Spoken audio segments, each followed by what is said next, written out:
America ગયા હતા, ખૂબ બધા સપનાઓ હતા, ડોલર કમાવા હતા અને અહીંયા જે રહેલું સહેલું બધું જ વેચી કરીને ત્યાં પહોંચ્યા હતા. લાગતું હતું કે હવે ડોલરમાં કમાણી થશે, અમારો પરિવાર ઊંચો આવી જશે, પરંતુ જ્યાં પહોંચ્યા ત્યાંથી જ લીલા તોરણે ટ્રમ્પની સરકારે એમને પાછા મોકલ્યા છે. અમેરિકાથી ડિપોર્ટ કરેલા ગુજરાતીઓ છે કે જેની અલગ અલગ તસવીરો અમે તમને બતાવી રહ્યા છે. એ સપનું ડોલરિયા દેશનું રોળાઈ ગયું અને ફરી પાછા એ જ વિલા મોઢે વતન પરત ફર્યા છે અને એમના પરિવારજનો અત્યારે આંખોની સામે આંસુ સાથે આવે છે મીડિયા સામે અને પોતાની વાત રાખે છે. પરંતુ આ બધા જ લોકો ચૂપચાપ પોતાના ઘરમાં છે, કોઈ જ કશું જ બોલવા તૈયાર નથી. યાતનાઓ પર, એમની પાછી લાવવાની ઘટના પર, ત્યાં બેઠેલી એ તકલીફો પર, એ એજન્ટો પર કે જે એમને અહીંથી લઈને ગયા હતા. પરંતુ આજે વહેલી સવારે આ તમામ લોકો અહીંયા આવ્યા છે અને કોઈની આંખમાં આંસુ છે, કોઈની ચહેરા પર ચિંતા છે અને આ બધાની સાથે હવે અહીંયા સપનાઓને રોળીને પાછા આવ્યા છે.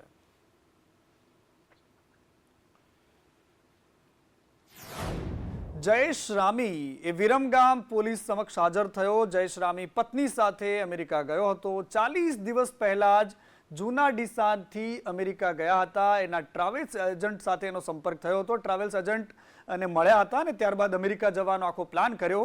જયેશ રામીએ કહ્યું કે કોઈ ખર્ચ નથી થયો. ટ્રાવેલ્સ એજન્ટની સાથે ગેરકાયદેસર પ્રવેશ કર્યો હતો, 15 દિવસ ટેન્ટમાં રહ્યો હતો, એવી પ્રકારની વાત જયેશ રામીએ કરી છે. અમદાવાદ ગ્રામ્ય અમેરિકાથી એ ગયો છે. મૂળ વિરમગામનો જયેશ છે અને ત્યાં ડીસાથી એનો સંપર્ક થયો હતો. 40 દિવસ પહેલા હું ગયો હતો અને ત્યાંથી ડિફોલ્ટ કર્યા છે. મારો જન્મ છે વિરમગામમાં જ છે અને સાણંદિયા ખડકીમાં રહેતો હતો. હું મારી વાઈફ 2 જણા 15 દિવસ કેમ્પમાં રાખ્યા છે અને ત્યાંથી પછી ડિપોર્ટ કર્યા છે. અને અમેરિકાથી જ પરત આવેલી બનાસકાંઠાની એક યુવતી પહોંચી હતી ધાનેરા. ધાનેરા પોલીસ દ્વારા બીના રામીની અહીંયા પૂછપરછ કરાઈ હતી અને ત્યારબાદ એના પરિવારજનોને એને સોંપી દેવામાં આવી હતી. વડોદરાની પણ એક યુવતી અમેરિકા હતી. અમેરિકાથી પાછી આવેલી પાદરાની લુણાની ખુશ્બુ પટેલ તે પાછી આવી છે, પરંતુ મીડિયા સાથે વાતચીત કરવાનો એના પરિવારજનો અને પોતે પણ ઇનકાર કરી રહી છે. પિતાની આંખોમાં આંસુ છે અને આખી ઘટના વિશે અમને કશું જ ખબર નથી, એ વાત એના પિતા ધ્રુસકા ખાતા ખાતા કહી રહ્યા છે.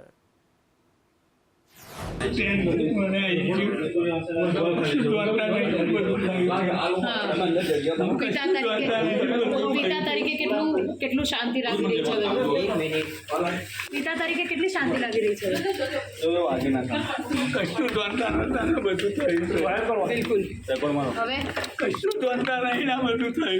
હવે કેવું છે?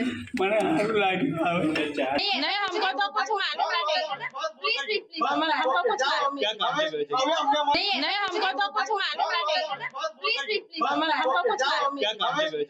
ત્યાંની પરિસ્થિતિ તો ઇમિગ્રેટને ત્યાંથી પાછા મોકલવામાં આવી રહ્યા છે. જેટલા પણ ત્યાં છે, જે લોકોને અરેસ્ટ કર્યા છે, એ લોકોને પાછા મોકલવામાં આવી રહ્યા છે ત્યાંથી. તો અહીંયાની સરકારે સહયોગ કર્યો છે અને અમૃતસરથી અહીંયા ઘરે સારી રીતે પહોંચાડ્યા છે. તકલીફ તો અત્યારે કંઈ ખાસ નહીં કહી શકીએ, કેમ કે એની સાથે હજુ સુધી બરાબર વાત થઈ નથી તકલીફ વિશે, કારણ કે અત્યારે તો હજુ એ વાત કરી શકવાના એમાં નથી. ના, અમેરિકા ગયા એ ખબર નથી અમને, કયા રૂટથી જવાના છે, શું છે, એ અમને ક્યાંય ખ્યાલ નહોતો.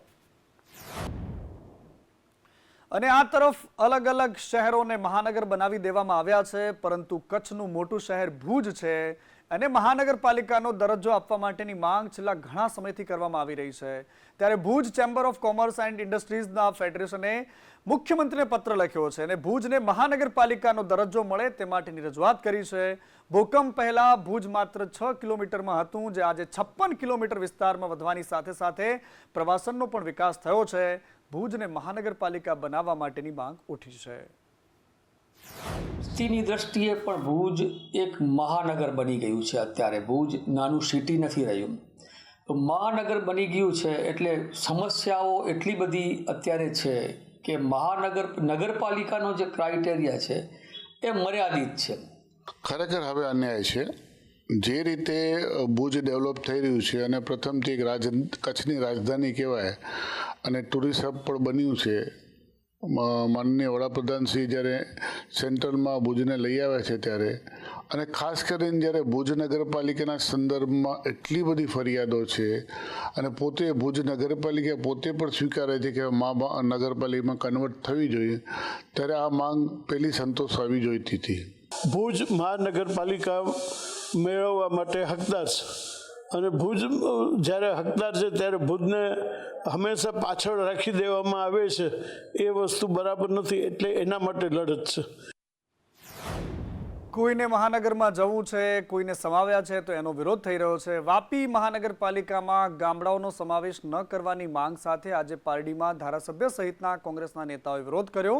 પોલીસે રેલી શરૂ થાય એ પહેલા જ અટકાયત કરી ધારાસભ્ય અનંત પટેલ પહોંચ્યા હતા અને એમણે વિરોધ પ્રદર્શન કર્યું હતું. નગરપાલિકામાં 11 ગામોના લોકો રસ્તા પર બેઠા હતા. પારડી 4 રસ્તા પર લોકોએ બેસીને વિરોધ કર્યો છે. વાપી મહાનગરપાલિકા બનવાના વિરોધમાં જે ગ્રામજનોને ગ્રામસભાને પૂછ્યા વગર જે ગામોને સમાવેશ કરવામાં આવેલો હતો, એ ગામોના વિરોધમાં અમે જાહેર સભા વાપીના ચંડોળ ખાતે 22 તારીખે કરી હતી અને અમે ત્યારે એનાઉન્સમેન્ટ કર્યું હતું કે અમે 6ઠ્ઠી તારીખે પારડીમાં પ્રાંત અધિકારીને આવેદનપત્ર આપવાના છે. જે તે સમયે અમે પ્રાંત અધિકારીના કર્મચારીઓને ફોન કરીને પૂછ્યું પણ હતું કે વાપી સેવા સદનમાં તમે આવી શકો કે નહીં આવી શકો. એમણે કીધું કે મને ઓફિસ પર આવેદનપત્ર આપવાનું, એના માટે આજે અમે રેલી કાઢીને આવેદનપત્ર આપવાનો કાર્યક્રમ યોજ્યો હતો. પરંતુ દુનિયાના નાના મોટા દેશો કરતાં પણ વધારે બજેટ સાથે, એટલે કે 14,000 કરોડના બજેટ સાથે અમદાવાદની કાયાપલટ કરવા માટે તંત્રએ કમર કસી છે. અમદાવાદ મ્યુનિસિપલ કોર્પોરેશને 2025-26 માટે 14,000 કરોડનું ડ્રાફ્ટ બજેટ રજૂ કર્યું છે. લાલ બહાદુર શાસ્ત્રી સ્ટેડિયમમાં 21 કરોડના ખર્ચે નમોવન બનશે. 227 કરોડના ખર્ચે 51 વ્હાઇટ ટોપિંગ રોડ બનાવવામાં આવશે. જો કે એ વાસ્તવિકતા અલગ છે કે વ્હાઇટ ટોપિંગ રોડની અત્યારે શું હાલત છે, પરંતુ 97 કરોડના ખર્ચે સીજી રોડની આસપાસ 3 રોડ નવા બનશે અને અમદાવાદમાં નવા 22 ગાર્ડન તૈયાર થવાના છે. એઆઈ અને જીઆઈએસ અને એની સાથે સાથે MIS સેલની સ્થાપના કરવામાં આવશે. AMC માટે નવું ડેટા સેન્ટર તૈયાર કરાશે.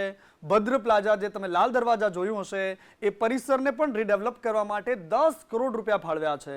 લાંભા, રામોલ અને શાહીબાગમાં નવા ફાયર સ્ટેશન બનવાના છે અને એની સાથે સાથે નવા 5 અર્બન હેલ્થ સેન્ટર પણ બનવાના છે.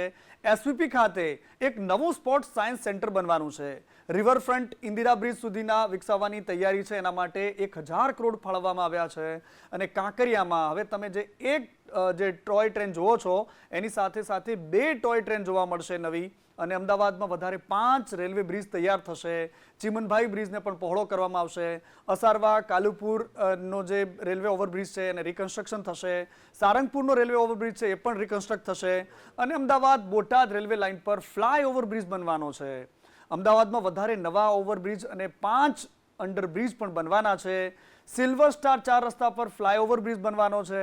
35 કરોડના ખર્ચે રાજપથ રંગોલી જંકશનની અંડરપાસ બનશે. 90 કરોડના ખર્ચે પંચવટી જંકશન પર પણ એક ઓવરબ્રિજ બનશે. આ તમામ ફૂલગુલાબી વાતો ડ્રાફ્ટ બજેટમાં રખાઈ છે. મિત્રો, આજે જે AMCનું 2025-26નું બજેટ મૂકવામાં આવ્યું છે, એ બજેટનું સાઇઝ સૌપ્રથમ 14,001 કરોડનો રાખેલા છે. એ ગયા વર્ષ કરતાં લગભગ 250 કરોડ વધારે છે, 2,500 કરોડ વધારે છે. આની અંદર 7,801 કરોડ જેટલા કેપિટલ એક્સપેન્ડિચર અને 6200 કરોડ જેટલા રેવન્યુ એક્સપેન્ડિચર છે.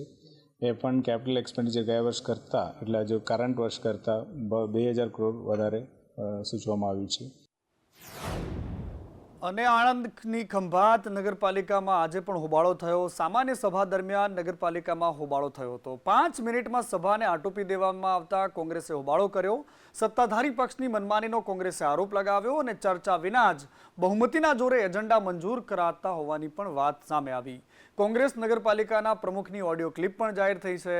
ખંભાત નગરપાલિકાના પ્રમુખ દિગ્વિજયસિંહ પરમારની ઓડિયો ક્લિપ વાયરલ થઈ અને આ ઓડિયો ક્લિપ વાયરલ થઈ છે જેમાં ભ્રષ્ટાચાર કરતા હોવાની વાત સામે આવી છે. અમે એમનો જે ભ્રષ્ટાચાર છે ઉજાગર કરવા માટે એક ઓડિયો સીડી લાયા હતા સત્તાધારી પક્ષનો. એ પ્રમુખ સાહેબની, ખંભાત નગરપાલિકાના પ્રમુખ સાહેબની ઓડિયો સીડી છે. એમાં એ સ્પષ્ટ બોલે છે કે અમે જિલ્લા સુધી અમે રૂપિયા આપીએ છીએ, 7 લાખનું કમિશન, દરેક વસ્તુ બોલે છે. અને કાઉન્સિલરોને તમારે શું જોઈએ છે તમામ વસ્તુ એમાં છતી થાય છે. હોસ્પિટલમાં તમે હો તો તમે એમ વિચારો કે અહીંયા સ્વચ્છતા હોવી જોઈએ, સરસ મજાની સેવા મળે, ડૉક્ટરો પ્રોપર કામ કરે, પરંતુ રાજકોટમાં ડૉક્ટરોની સાથે સાથે ઉંદર પણ સેવા કરે છે. અહીંયા ઉંદરના જે દ્રશ્યો તમે જુઓ કે અહીંયા કેવી રીતે દરેક વસ્તુ લઈને એકથી બીજી જગ્યાએ મૂકી રહ્યા છે. ખાવામાં પણ એમાંની ભાગબટાઈ છે. તમે જો ભોજન ત્યાં રાખ્યું હશે તો એમાં પણ ખાઈ જશે. આ પ્રકારનું કામ રાજકોટની સિવિલનું છે. ઉંદરના વિડીયો જબરદસ્ત વાયરલ થઈ રહ્યા છે. એના ત્રાસથી દર્દી, એના સગા તમામ લોકો પરેશાન છે. દર્દીઓને સૂતા હોય ત્યાં બચકા ભરી જાય છે આ ઉંદર. અને એમણે કહ્યું કે ઉંદરનો ત્રાસ એટલી હદે અસહ્ય થયો છે કે સંબંધીઓ એવું કહે છે કે અમે જ્યારે ઊંઘ્યા હોઈએ તો અમને બચકા ભરીને જતા રહે છે. ખાવાની કોઈ વસ્તુ લાવો તો ખેર છે તમારી કે બીજા દિવસ સુધી એ ચોખ્ખે ચોખ્ખું ખાવાનું પડ્યું હોય. આ દશા છે રાજકોટની સિવિલની. વાત કરવી છે ચૂંટણીની આ મોસમ વચ્ચે નેતાઓના આવન જાવનની. ને જૂનાગઢમાં આમ આદમી પાર્ટીના ઉમેદવારે કોંગ્રેસના હાથને સાથ આપી દીધો છે. વોર્ડ નંબર 1ના ઉમેદવાર છે શેરબાનુ સૈયદનો કોંગ્રેસે ટેકો કર્યો છે. કોંગ્રેસના શહેર પ્રમુખ અમિત પટેલે ખેસ પહેરાવીને એમનું સ્વાગત કર્યું છે.